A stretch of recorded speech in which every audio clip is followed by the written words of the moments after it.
Boa noite a todos. Estamos aqui hoje para dar continuidade ao nosso estudo de Atos dos Apóstolos. Finalmente, vamos retomar aí após um período de interrupção. Então, gostaria de convidar você a abrir sua Bíblia aí em Atos, no capítulo 16. Vamos reler a partir do versículo 6 e vamos hoje até o versículo 15. Acompanhe aí comigo na sua Bíblia, mesmo se você estiver em casa, onde quer que você esteja.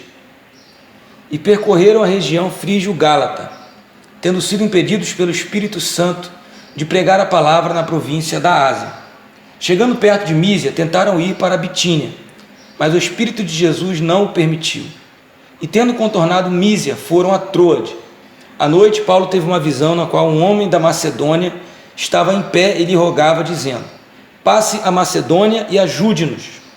Assim que Paulo teve a visão, imediatamente procuramos partir para aquele destino, concluindo que Deus nos havia chamado para lhes anunciar o Evangelho.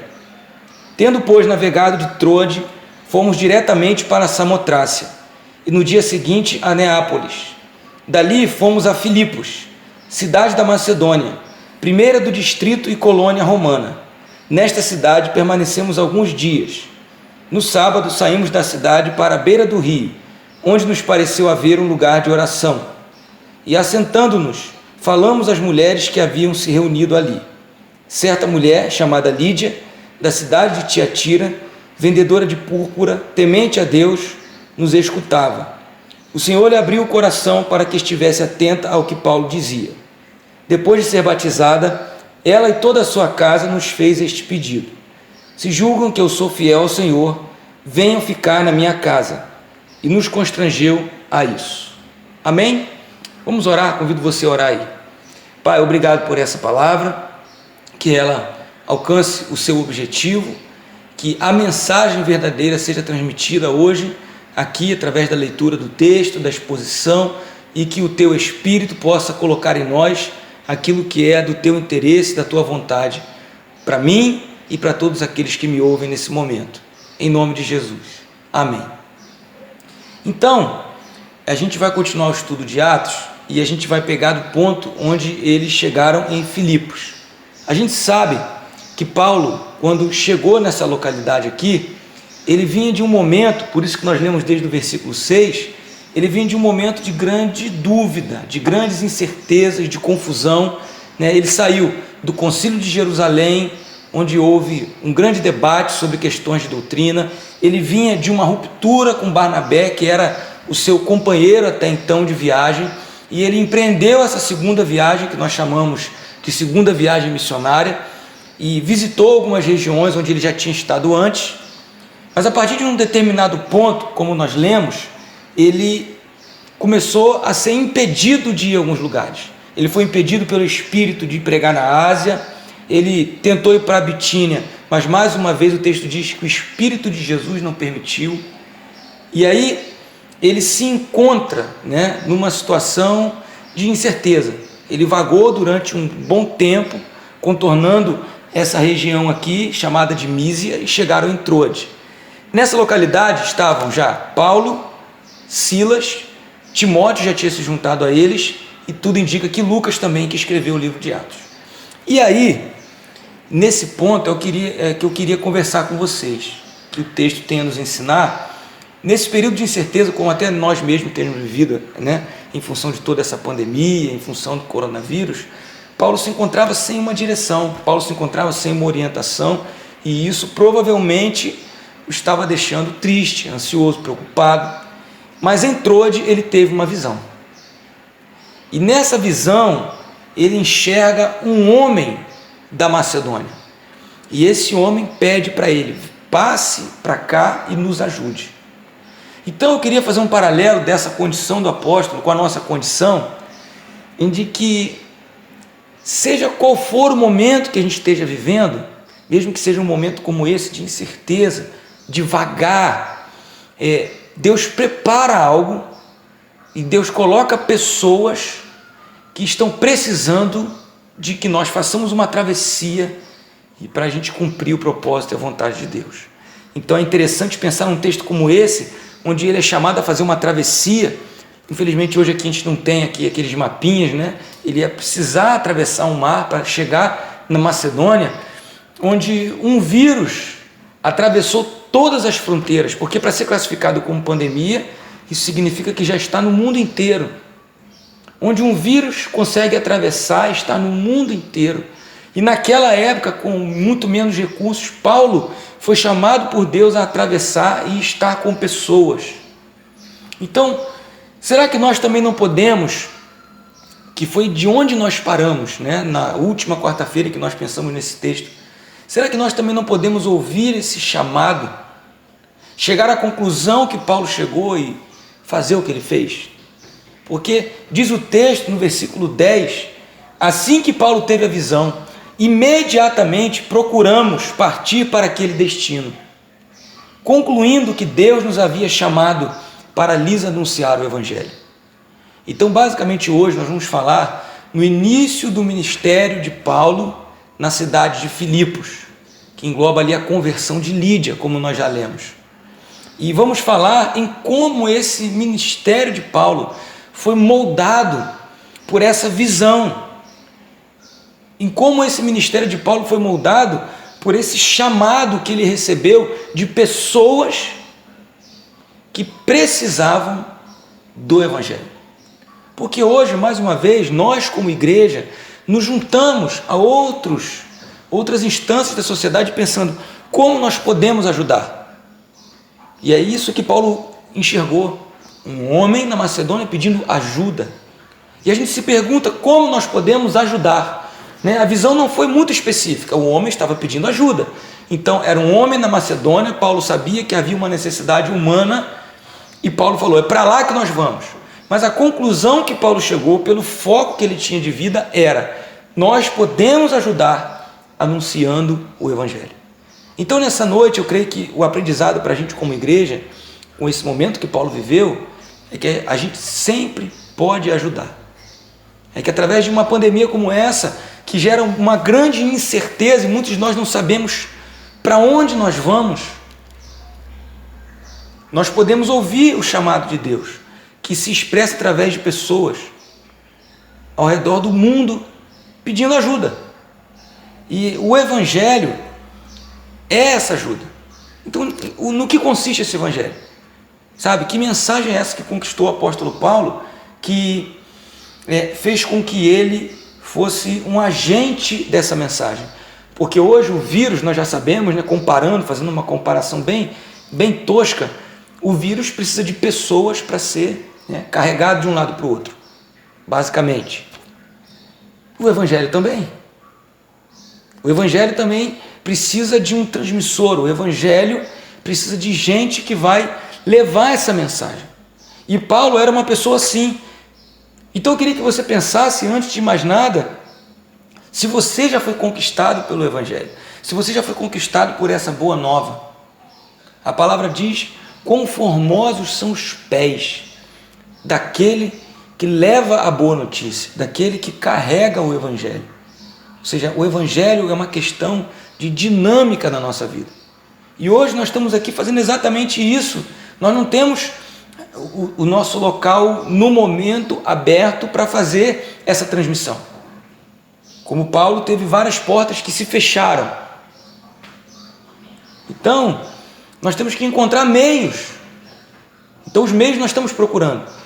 Mas, além de encontrar esses meios, o que eu quero te chamar nessa noite é saber se nós somos os portadores dessa mensagem, do verdadeiro Evangelho, da mensagem que conquista pessoas. Então, eu queria convidar você a continuar comigo e ver como ele encarou isso, como ele encarou esse momento. Então, vamos ler comigo aqui, versículo 11 e 12. Tendo, pois, navegado de Troade, fomos diretamente para Samotrácia, e no dia seguinte a Neápolis. Dali fomos a Filipos, cidade da Macedônia, primeira do distrito e colônia romana. Nesta cidade permanecemos alguns dias. Então, finalmente Paulo chega num lugar. Finalmente ele se estabelece numa cidade onde ali ele intencionava transmitir o Evangelho, ser o transmissor dessa mensagem que o havia conquistado. Então, ele vai ter que procurar, e aqui é onde começam as diferenças, né? Dessa missão, que é a segunda, para aquela que nós chamamos de primeira. Vai ter que procurar um meio. É como eu estava dizendo antes.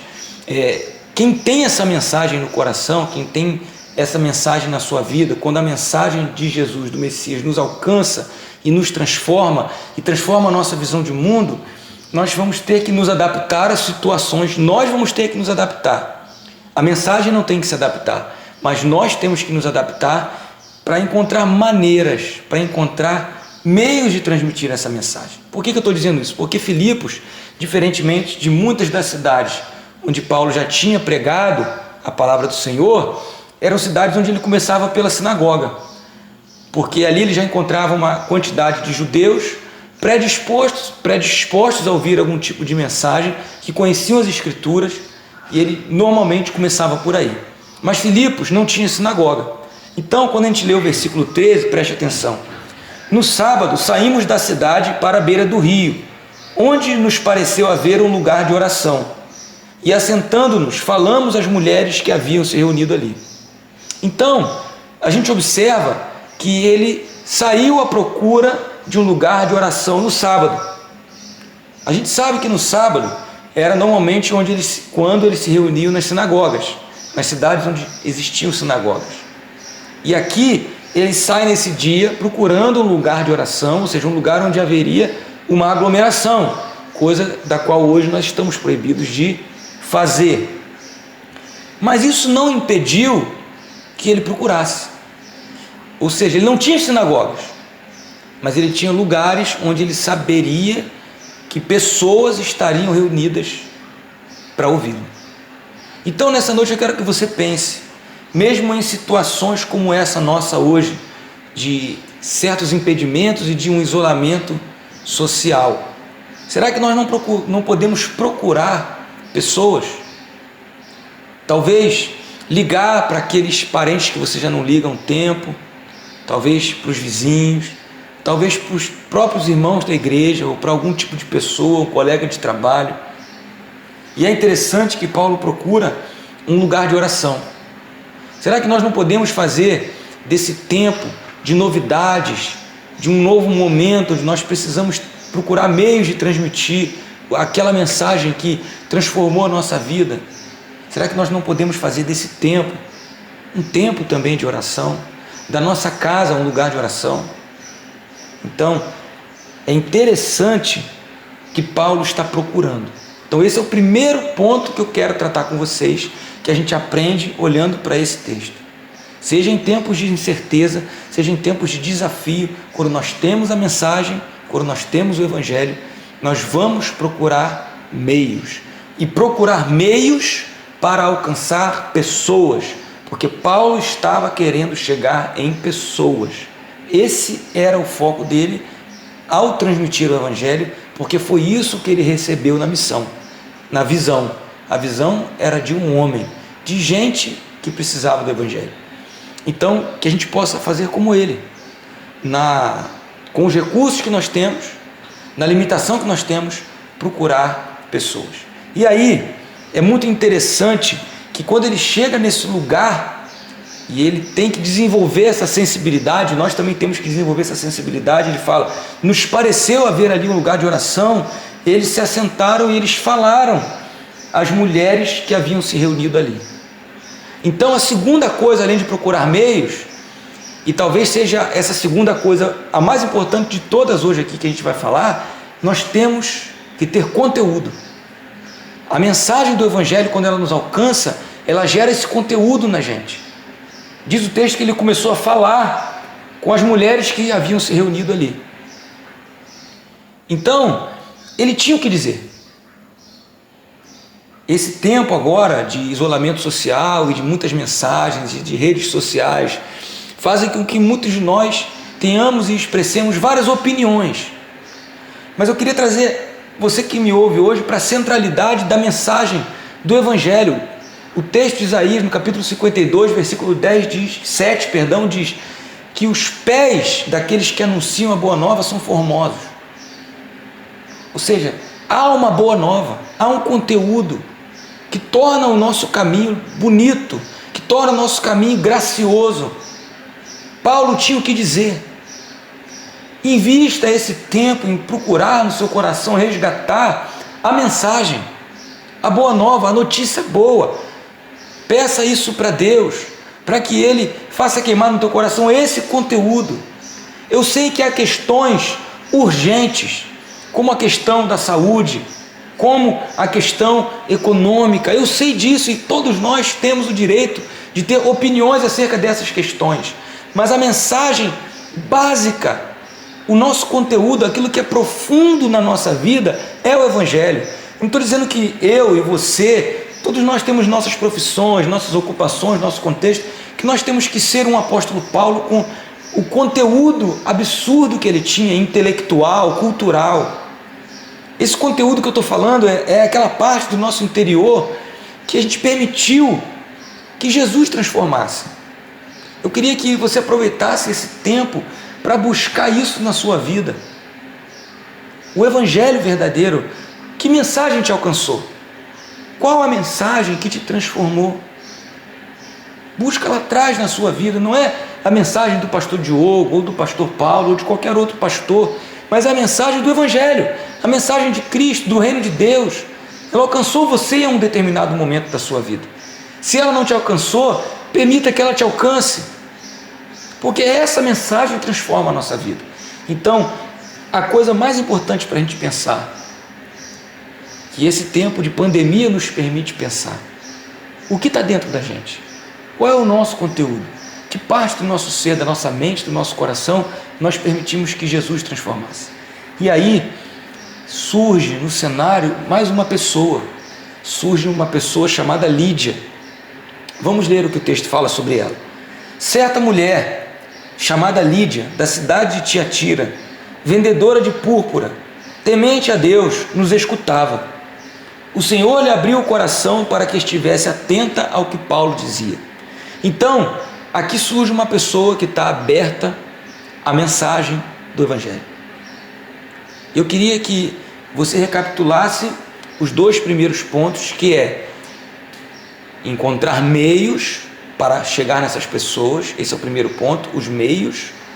O segundo ponto é ter o conteúdo, mas agora a gente vai falar sobre essa expectativa que tem que haver no nosso coração, sobre a fé de que haverão pessoas que estarão abertas, atentas ao que nós vamos dizer. Mesmo nesses tempos, hoje que nós estamos vivendo, com edifícios religiosos fechados, eu tenho fé, e é por isso que eu estou aqui fazendo esse esforço de falar olhando para uma câmera, que é uma coisa diferente para mim, estranha para mim, porque eu sei que através desse meu gesto, pessoas que Deus busca, pessoas que Deus ama, podem ser alcançadas. Eu sei que é uma estratégia diferente, mas eu tenho certeza que pessoas diferentes vão me ouvir. Eu tenho fé que dentre pessoas que estão hoje reunidas em salas, talvez assistindo essa palavra, esse estudo, como aquelas que se reuniam regularmente lá no templo da nossa igreja, eu tenho certeza que, como Deus fez com Lídia, Deus está fazendo com pessoas hoje. Pessoas que vão ser alcançadas, que talvez de outra forma não seriam alcançadas. Se o vírus pode chegar pelo contato físico, mas não pode chegar pelas redes sociais, eu tenho certeza que o Evangelho pode chegar pelas redes sociais. Eu não estou dizendo que nós vamos fazer culto online para sempre, que o culto online é melhor do que o culto presencial. Eu estou dizendo que hoje essas são as condições que nós temos, que nos foram dadas. Então é nessas condições que eu creio que haverá pessoas que vão ouvir e vão prestar atenção, não na roupa que eu estou usando, não na iluminação, não na qualidade do vídeo, mas que vão prestar atenção na mensagem. Então será que não é a hora de nós, como evangelistas, como evangélicos, aproveitar esse momento para procurar essas pessoas e para transmitir a mensagem com fé de que haverá pessoas que vão ouvir? Paulo aqui hoje não está numa sinagoga. A sinagoga era um ambiente muito conhecido para Paulo. Esse ambiente aqui é um ambiente diferente para ele. Mas ainda assim ali havia uma Lídia.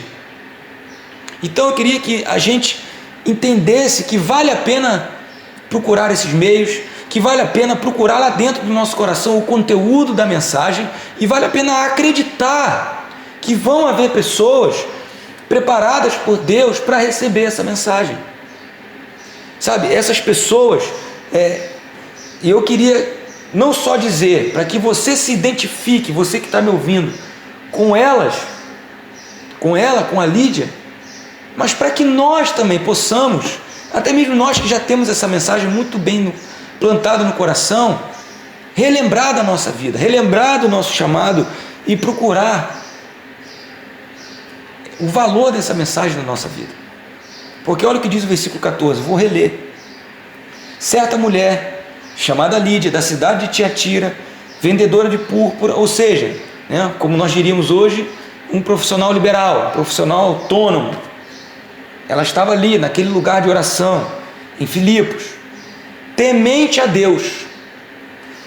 O texto não é muito claro se ela já era judia ou não, mas o texto diz que ela era temente a Deus. Então, se você parou para ouvir essa mensagem, provavelmente você tem o temor de Deus no seu coração.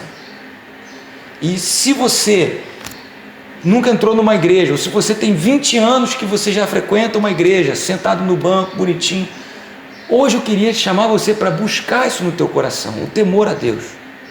Esse temor daquele que de fato merece a nossa reverência. Esse desejo por conhecer mais da sua pessoa. Então quem tem temor a Deus, olha o que diz o texto.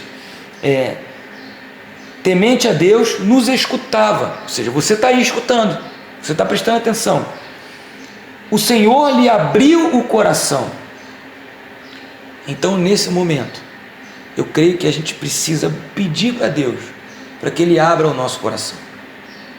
E a gente precisa crer que Deus está operando. Nesse tempo de pandemia, nós pedimos muito para que Deus opere na nossa saúde física. Nós pedimos para que Deus cure pessoas. Amém. Devemos sempre fazer isso, nunca parar de fazer isso. Mas também precisamos orar para que Deus revele a sua vontade no nosso coração. Para que Deus fale aos nossos corações, para que Deus abra os nossos corações. Porque portas de edifícios estão fechadas, mas corações podem estar sendo abertos nesse exato momento. Então, que o meu coração seja um desses corações que esteja sendo aberto. Que o seu coração seja um desses corações onde Deus já está operando. Se você abrir comigo lá em Filipenses, que é a carta que Paulo escreveu posteriormente para essa igreja, Filipenses, no capítulo 1, no versículo 5 e 6, olha que declaração interessante do apóstolo Paulo. Já em uma outra ocasião, passado muito tempo de que ele tinha pregado lá na beira daquele rio, olha o que ele diz para aquele pessoal daquela igreja, Filipenses 1, capítulo 1, versículos 5 e 6. Dou graças pela maneira como vocês têm participado na proclamação do Evangelho, desde o primeiro dia, ou seja, esse dia, até agora, até o tempo que Paulo está escrevendo essa carta. Estou certo de que aquele que começou boa obra em vocês, há de completá-la até o dia de Cristo Jesus. Ou seja, Deus começou a boa obra no coração da Lídia. E desde o primeiro dia que Paulo chegou, veja bem, Deus chegou antes de Paulo, porque já existia uma pessoa ali temente a Deus. E quando Paulo chegou com a mensagem do Evangelho na vida dele, ele considera o primeiro dia onde aquelas pessoas se tornaram participantes com ele na proclamação do Evangelho. É para isso que nós estamos sendo chamados. Nessa noite, nesse momento de crise no mundo, para ter a visão que Paulo teve, porque Paulo teve uma visão. E a partir do momento que ele chega em Filipos com a incumbência de levar, de anunciar o Evangelho, ele considera que aqueles a quem ele se reportou se tornaram participantes com ele nessa missão. Então, meus amados irmãos, que a gente peça para o Senhor abrir o nosso coração para essa obra que Ele já começou. Porque eu tenho certeza de que antes que a transmissão do YouTube chegasse na sua casa, Deus já começou uma obra no seu coração. Então que a gente possa ter o nosso coração aberto. E quando nós temos o coração aberto, a gente presta atenção. É o que diz o texto, ainda no versículo 14. Temente a Deus, nos escutava.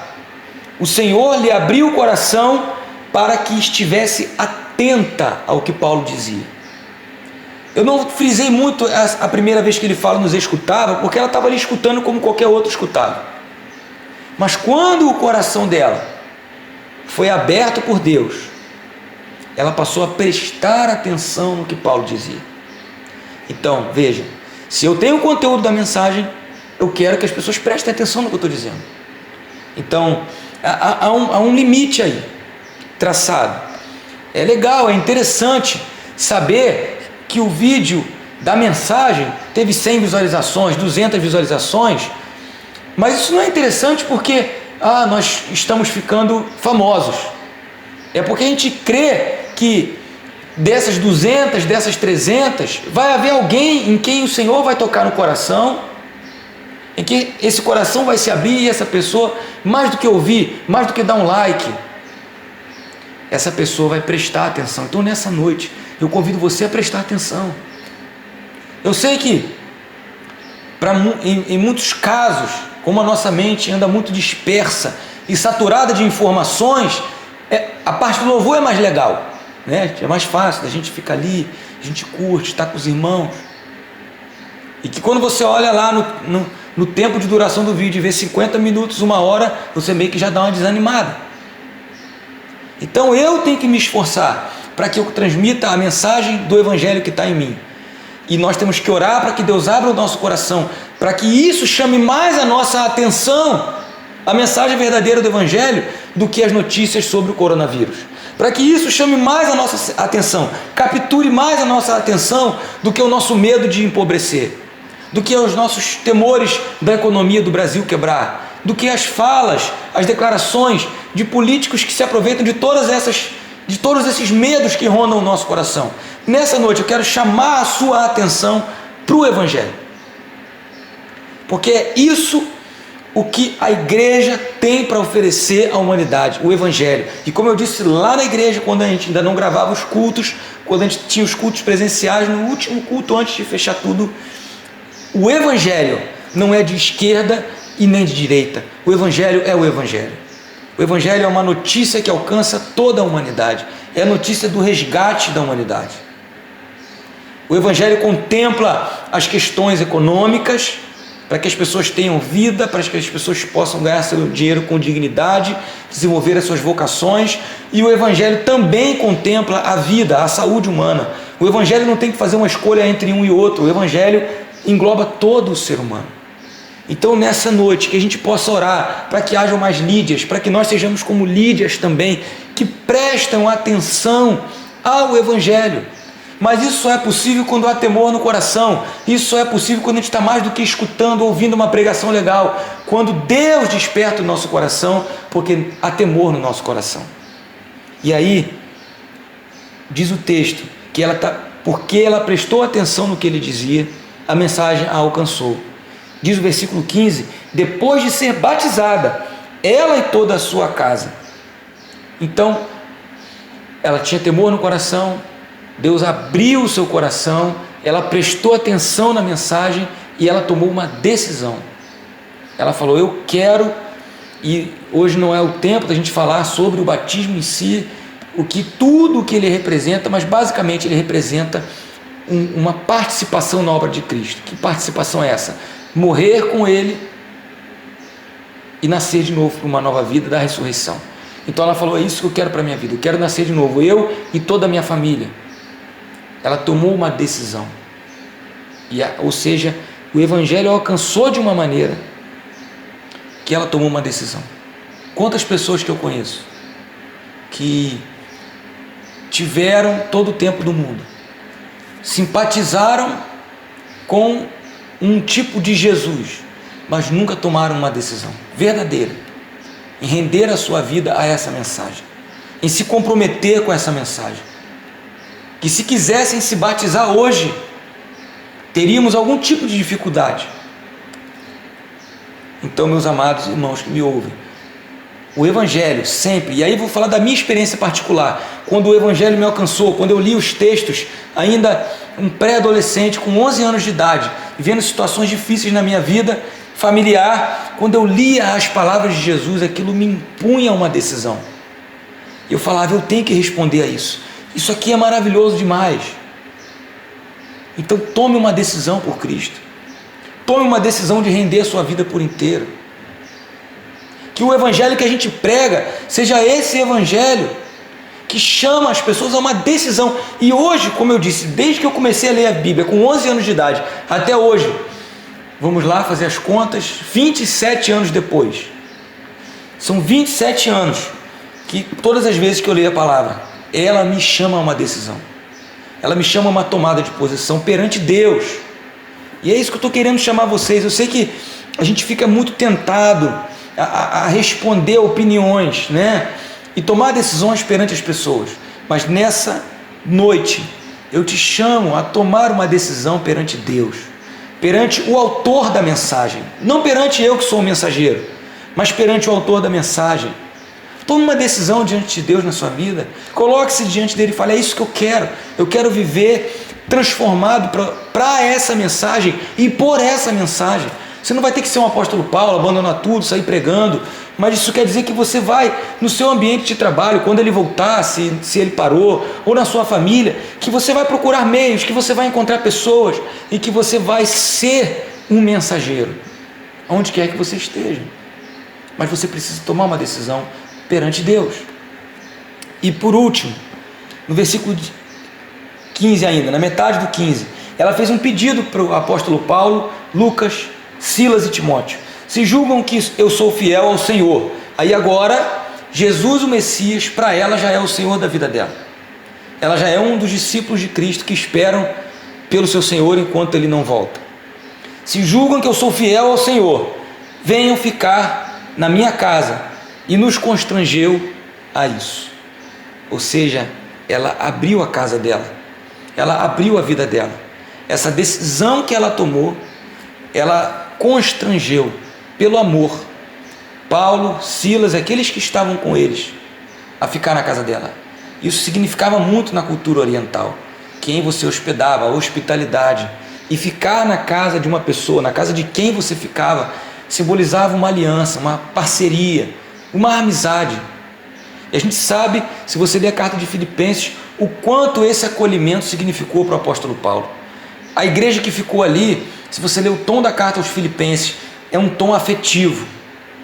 A primeira carta, cronologicamente, que a gente sabe, é de Gálatas, é uma carta bem doutrinária, onde Paulo estava muito preocupado com o ensino, que reflete a primeira viagem missionária.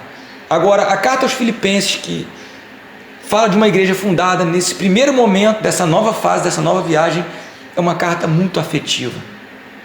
Então, nessa noite, eu convido você a ser um evangelista nesse sentido. Se o evangelho te alcança, se a mensagem de Cristo te alcança, você abre a sua casa. Sabe, esse momento de isolamento social, é claro que nós não vamos chamar pessoas, fazer aglomerações, mas a gente não pode se fechar na gente mesmo e cuidar só do que é nosso. O evangelho nos leva a uma generosidade. O evangelho nos leva a uma participação, porque quando ela hospedava alguém na casa dela, ela cuidaria inclusive das necessidades físicas daquela pessoa. Esse é um momento de grande desafio para a igreja que nós estamos vivendo, onde provavelmente muitas ofertas, muitas contribuições vão diminuir, porque as pessoas não vão ter o recurso e muitas não vão à igreja, enfim. Mas onde as necessidades da comunidade vão aumentar, onde pessoas vão ficar sem o seu recurso. Então, esse não é a hora da gente se fechar na gente mesmo. Quando isso tudo passar, nós vamos ter uma grande missão de ser como Lídia, de abrir o nosso coração, de abrir a nossa vida. Eu estou bem, eu estou recebendo meu salário, mas e aqueles que não estão? Então, o evangelho alcançou aquela mulher, porque ele estava em Paulo. E ela permitiu, ela teve o seu coração aberto pelo Senhor, prestou atenção no que Paulo estava dizendo. ela tomou uma decisão, e aquela decisão permitiu que a igreja se estabelecesse na cidade de Filipos. Haverão outros desafios que nós vamos acompanhar nos próximos estudos de Atos, mas aqui se estabeleceu uma igreja através da conversão de uma pessoa, através de uma casa que abriu as suas portas. E é por isso que eu quero agradecer a Deus. Confesso que é um pouco desconfortável para mim pregar diante de uma câmera, mas agradecer a Deus por esse momento, por essa oportunidade, porque eu sei que talvez eu esteja entrando em casas onde eu não entraria, de pessoas que não iriam à igreja, a um edifício. Mas se você está me ouvindo nessa noite, que você considere esse momento, que você possa abrir mais do que a sua casa através do seu smartphone, se você está assistindo no telefone ou da sua televisão, mas que você abra a sua vida para a mensagem de Cristo. Vale a pena. E se você está me ouvindo e já é um crente, como nós dizemos, né, há muito tempo, mais uma vez, busque no seu coração onde está o Evangelho. Em que momento Deus te chamou? Qual é o conteúdo da mensagem de Cristo que está dentro de você? E que você nesse momento procure meios de propagar o Evangelho. Procure meios de chegar nos lugares onde as pessoas estão reunidas, claro, simbolicamente. Nas famílias, na sua vizinhança, no seu local de trabalho, lugares onde hoje você tem acesso. Hoje você não tem acesso à nossa sinagoga, mas você tem acesso a alguém. E aí é um pedido que eu te faço. Agora é um pedido de amigo e de pastor. Não use esse acesso para brigar por causas políticas ou ideológicas. Use esse acesso para anunciar o Evangelho. Use esse acesso para levar a mensagem que um dia transformou a sua vida. Use essa oportunidade. Aproveite ela como um lugar de oração. Paulo buscou um lugar de oração. Corações que já estariam acessíveis a Deus, que estariam buscando a Deus da sua maneira. Então você que já é um evangélico, seja mais evangélico do que nunca nesse momento. Porque eu tenho certeza que aquele que começou a boa obra, ele é fiel para continuar essa obra até o dia de Cristo. Mas eu tenho certeza que nesse momento de crise muitas obras estão já em andamento, porque ele começou, está esperando só a sua voz, o seu gesto de carinho, o seu gesto de carregar o Evangelho chegar naquela casa. Eu creio que é isso que a gente aprende com o apóstolo Paulo, começando uma obra numa nova fase, depois de um longo período de indefinições. Que seja esse o chamado que a gente ouça nessa noite, em nome de Jesus. Amém? Se você ouviu essa palavra, entende que ela cabe para o seu momento de vida, seja como evangelista, seja como evangelizado. Eu queria orar para que você abrisse o seu coração, para que o Senhor tenha acesso a esse coração e para que Ele relembre a você o conteúdo do Evangelho que já está dentro de você. Feche seus olhos aí mesmo, vamos orar juntos agora. Pai, muito obrigado por essa noite, muito obrigado por essa mensagem, que ela nos desperte, que ela nos encoraje, que ela nos dê fé, que ela nos dê ânimo para buscar os meios, para encontrar as pessoas que o Senhor já começou a trabalhar na vida delas. E que além disso, que o Senhor nos dê a visão como o apóstolo Paulo, que o Senhor nos dê o conteúdo como deu a ele, para que esse conteúdo, que é o Evangelho, que é uma mensagem viva de um Deus vivo, chegue nessas pessoas, que nós possamos nós mesmos sermos avivados por essa mensagem, que nós mesmos possamos ser transformados por essa mensagem. Essa é a oração que fazemos, crendo, tendo fé, tendo plena certeza de que alguém ouvirá essa mensagem e de que vidas serão transformadas e de que obras serão iniciadas, porque o Senhor não para de trabalhar. Em nome de Jesus. Amém.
não dá. Não, não dá. Sem Jesus não dá. Não, não, não, não dá. Sem Jesus não dá. Não, não, não, não dá. Sem Jesus não dá. Não, não dá. Sem Jesus não dá.